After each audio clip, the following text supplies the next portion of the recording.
Hi ನಮಸ್ಕಾರ ಎಲ್ಲರಿಗೂ. Welcome to Info in Kannada channel. ಈ ಪರಿಸರ ಅನ್ನೋದೇನಿದೆ ಅಲ್ಲ, ಇದನ್ನು ಆ ದೇವರು ನಮಗೆ ಕೊಟ್ಟಿರುವ ಕೊಡುಗೆ. ಇದನ್ನು ಯಾವ ರೀತಿ ನಾವು ಬಳಸ್ಕೋಬೇಕು, ಯಾವ ರೀತಿಯಾಗಿ ನಾವು ಬಳಸ್ಕೊಳ್ತಾ ಇದ್ದೇವೆ, ಒಂದು ಕ್ಷಣ ನಾವು ಯೋಚನೆ ಮಾಡಿದರೆ ಅಬ್ಬಬ್ಬಬ್ಬಬ್ಬ,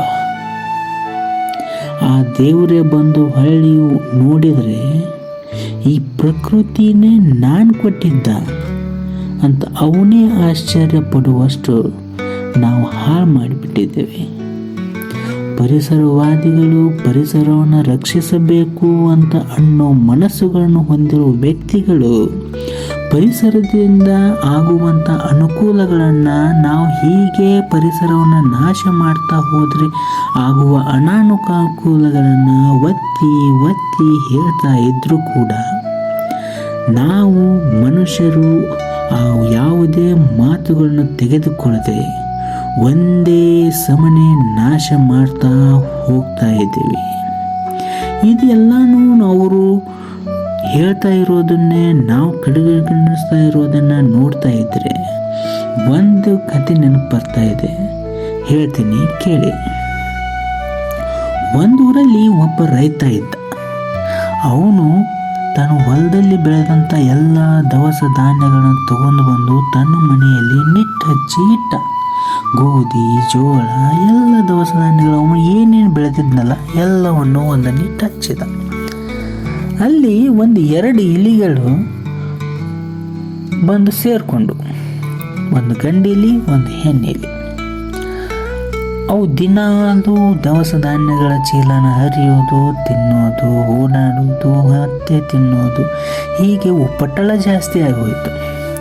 ಅದಕ್ಕೆ ಆ ರೈತ ಏನು ಮಾಡಿದ, ಆ ಇಲಿಗಳನ್ನ ಹೇಗಾದರೂ ಮಾಡಿ ಹಿಡಿಬೇಕು ಅಂತ ಹೇಳಿ ಒಂದು ಸಂತೆಯಲ್ಲಿ ಹೋಗಿ ಇಲಿ ಬೋನ ತಗೊಂಡು ಬಂದು ಇಟ್ಟ.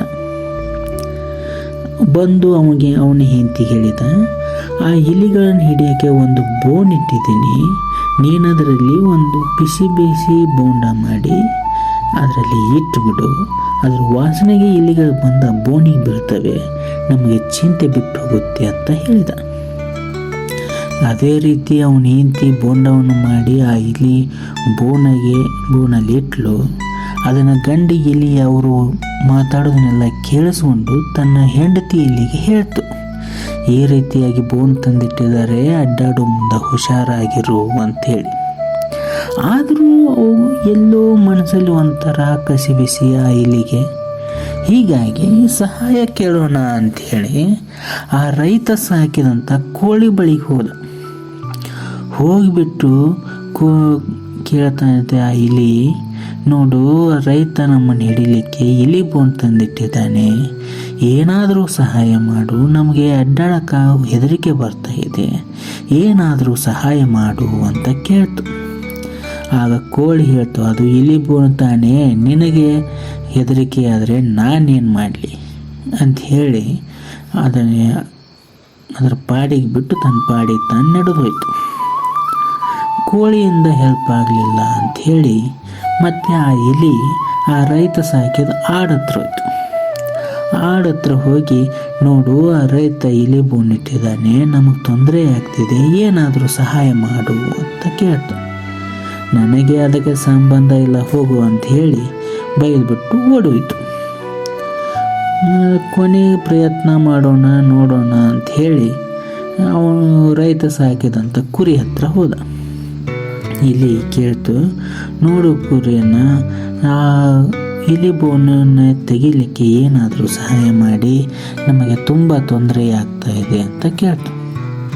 ಮೊದಲೇ ಕುರಿ ಬುದ್ಧಿ ಕಡಿಮೆ, ಅದರ ತಲೆಗೇನು ಹೊಡಿತದೆ, ನಮಗೆ ಅದಕ್ಕೆ ಸಂಬಂಧ ಇಲ್ಲಪ್ಪ, ನೀನುಂಟು ನೀನು ಬೋನುಂಟು, ಏನಾದರೂ ಮಾಡ್ಕೊಂಡು ಹೋಗಿ ಅಂಥೇಳಿ ಹೋಗಿಬಿಡ್ತು. ಏನೂ ಸಹಾಯ ಆಗಲಿಲ್ಲ ಅಂಥೇಳಿ ಪೆಚ್ಚು ಮೌರಿ ಹಾಕ್ಕೊಂಡು ಬಂದು ಇಲ್ಲಿ ಮತ್ತೆ ತನ್ನ ಹೆಂಡತಿಗೆ ಜೋಪಾನವಾಗಿ ಅಡ್ಡಾಡು ಅಂತ ಹೇಳಿ ಇತ್ತು.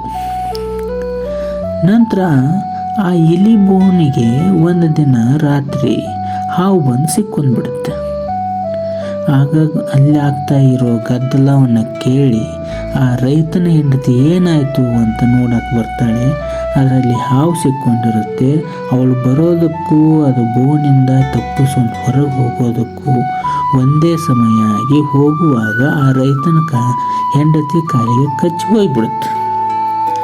ಆಗ ಹಾವು ಕಚ್ಚಿತು ಅಂಥೇಳಿ ಚೀರಾಡಿದಾಗ ರೈತ ಬಂದು ನೋಡ್ತಾನೆ, ಹಾವು ಕಚ್ಚಿಬಿಟ್ಟಿದೆ, ಏನಾದರೂ ಮಾಡಿ ಅಂತ ಅವಳು ಅಂತ ಹೇಳ್ತಿರ್ತಾಳೆ. ಆಗ ರೈತ ಒಂದಿಷ್ಟು ಓಣಿಯಲ್ಲಿರೋ ಜನನೆಲ್ಲ ಕರೆದು ಅದಕ್ಕೆ ನಾಟಿ ಔಷಧ ಮಾಡಬೇಕು ಅಂಥೇಳಿ ಹೇಳಿದಾಗ ಕೋಳಿ ತೊಗೊಂಡು ಬನ್ನಿ ಅಂತಂದು ಅಲ್ಲಿ ನಾಟಿ ಪಂಡಿತ ಹೇಳ್ತಾನೆ. ಕೋಳಿ ಅಲ್ಲಿ ಹುಡ್ಕೋದೇನು, ನನ್ನ ಮನೆಯಲ್ಲೇ ಇದೆಯಲ್ಲ, ಹೆಂಡತಿ ಉಳಿದ್ರೆ ಸಾಕು ಅಂಥೇಳಿ ಆ ರೈತ ತಾನು ಸಾಕಿದಂಥ ಕೋಳಿನ ತಗೊಂಡು ನಾಟಿ ಪಂಡಿತನ ಕೈಯಲ್ಲಿ ಕೊಡ್ತಾನೆ. ಅವನು ಹಾವು ಕಚ್ಚಿದ ಜಾಗಕ್ಕೆ ಕೋಳಿಯ ಅಂಡಿಟ್ಟು ಹಿಡಿತಾನೆ. ಅದು ವಿಷನ ಜಗ್ಗಿ ಕೋಳಿ ಸತ್ತು ಹೋಗ್ಬಿಡುತ್ತೆ. ಆದರೂ ಹೆಂಡತಿ ಏರಂಥ ವಿಷ ಹೋಗೋದಿಲ್ಲ. ಆಗ ಏನು ಹೇಳ್ತಾರೆ, ಇಲ್ಲ ಇದು ಗ್ರಾಮ ದೇವತೆ ಶಾಪ ಇರ್ಬೋದು, ನೀವು ಹೋಗಿ ಗ್ರಾಮ ದೇವತೆಗೆ ಹರಕೆ ಕಟ್ಟಿಕೊಂಡು ಬಾ ಅಂತ ರೈತಗೆ ಹೇಳ್ತಾನೆ. ಮೊದಲೇ ಭಯದಲ್ಲಿರೋ ರೈತ ಹೇಗಾದರೂ ಮಾಡಿ ಹೆಂಡತಿ ಉಳಿದ್ರೆ ಸಾಕು ಅಂಥೇಳಿ ಗ್ರಾಮ ದೇವತೆ ದೇವಸ್ಥಾನಕ್ಕೆ ಹೋಗಿ ಹರಕೆ ಹೊತ್ತು ತಾನು ಸಾಕಿದಂಥ ಆಡನ್ನು ಬಲಿ ಕೊಡ್ತಾನೆ. ಆದರೂ ಹೆಂಡತಿಗೆ ವಾಸಿಯಾಗದೆ ಸತ್ತು ಹೋಗ್ಬಿಡ್ತಾಳೆ. ದುಃಖ ಬೇರೆ. ಆಮೇಲೆ ಶ್ರಾದ್ದ ಮಾಡಬೇಕಲ್ಲ, ಶ್ರಾದ್ದ ಮಾಡೋಕ್ಕೆ ಅವನ ಹತ್ರ ದುಡ್ಡಿರೋದಿಲ್ಲ. ಅಲ್ಲಿ ಇಲ್ಲಿ ಸಾಲ ಮಾಡಿ ನಂತರ ತಾನು ಸಾಕಿದಂಥ ಕುರಿನ ಕಡಿದು ಎಲ್ಲರಿಗೂ ಶ್ರಾದ್ದದಲ್ಲಿ ಊಟಕ್ಕೆ ಹಾಕ್ತಾನೆ. ಹೀಗೆ ಅವನು ಸಾಕಿದಂಥ ಕೋಳಿ, ಆಡು, ಕುರಿ ಎಲ್ಲ ಬಲಿಯಾಗಿ ಹೋಯಿತು. ಇದರಿಂದ ಏನು ಅರ್ಥ ಆಗತ್ತೆ? ಈ ಕಥೆನ ಯಾಕೆ ಹೇಳಿದೆ? ಇದಕ್ಕೆ ನಾನು ಮೊದಲು ಹೇಳಿದಂಥ ಪರಿಸರಕ್ಕೆ ಏನು ಸಂಬಂಧ? ಏನಪ್ಪ ಸಂಬಂಧ ಅಂದರೆ, ಇಲ್ಲಿ ಇಲಿ ಏನು ಎಲ್ಲರ ಹತ್ರ ಹೋಗಿ ಹೆಲ್ಪ್ ಮಾಡಿ, ಸಹಾಯ ಮಾಡಿ, ತೊಂದರೆ ಆಗ್ತಿದೆ ಅಂತ ಎಲ್ಲರನ್ನು ಕೇಳ್ತು. ಎಲ್ಲರೂ ಅದಕ್ಕೆ ನಮಗೆ ಸಂಬಂಧ ಇಲ್ಲ, ನಮ್ಮ ಜೀವನ ನಮಗೆ ಸರಿಯಾಗಿದೆ, ನಾವು ಮಾಡ್ತಾ ಹೋಗ್ತಿದ್ದೇವೆ, ನೀವೇನಾದರೂ ಮಾಡ್ಕೊಂಡು ಹೋಗಿ ಅಂತ ಕೈ ಬಿಟ್ಬಿಟ್ಟು ಕೋಳಿ, ಆಡು, ಕುರಿ.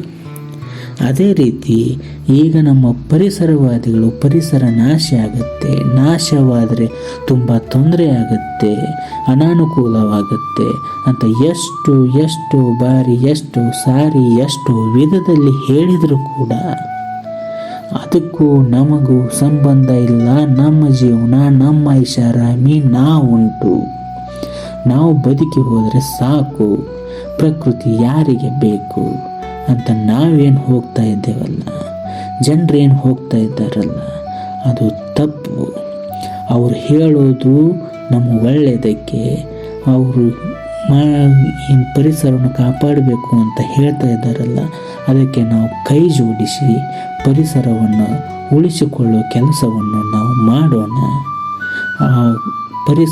ಉಳಿಸಿಕೊಂಡ ಪರಿಸರವನ್ನು ನೋಡಿ ಆ ದೇವರು ಕೂಡ ಹೆಮ್ಮೆ ಪಡಬೇಕು. ಆ ರೀತಿ ನಾವು ಬಾಳೋಣ ಅಂತ ಹೇಳಿ ಈ ವಿಡಿಯೋನ ಇಲ್ಲಿಗೆ ಮುಗಿಸ್ತಾ ಇದ್ದೇನೆ. ದಯವಿಟ್ಟು ಈ ರೀತಿಯ ವಿಡಿಯೋಗಳನ್ನು, ಆಮೇಲೆ ಇನ್ನೂ ವಿಧವಾದ ಇನ್ಫಾರ್ಮೇಷನ್, ಮಾಹಿತಿಯನ್ನು ಈ ಕನ್ನಡ ಚಾನಲಲ್ಲಿ ನಾನು ಕೊಡ್ತಾ ಇರ್ತೀನಿ. ಅದಕ್ಕಾಗಿ ನಾನು ಮಾಡೋ ವಿಡಿಯೋಗಳು ನಿಮಗೆ ಮೊದಲು ಬರಬೇಕಾದ್ರೆ ನೀವು ಸಬ್ಸ್ಕ್ರೈಬ್ ಮಾಡಿ, ಕಮೆಂಟ್ ಮಾಡಿ ಹಾಗೂ ಶೇರ್ ಮಾಡೋದನ್ನು ಮರಿಬೇಡಿ ಎಂದು ಹೇಳ್ತಾ ಈಗ ಸೈನ್ ಆಫ್ ಆಗ್ತಾ ಇದ್ದೇನೆ. ಜೈ ಕರ್ನಾಟಕ. ಕನ್ನಡಿಗರನ್ನು ಕನ್ನಡಿಗರೇ ಬೆಳೆಸಬೇಕು. ಜೈ ಹಿಂದ್.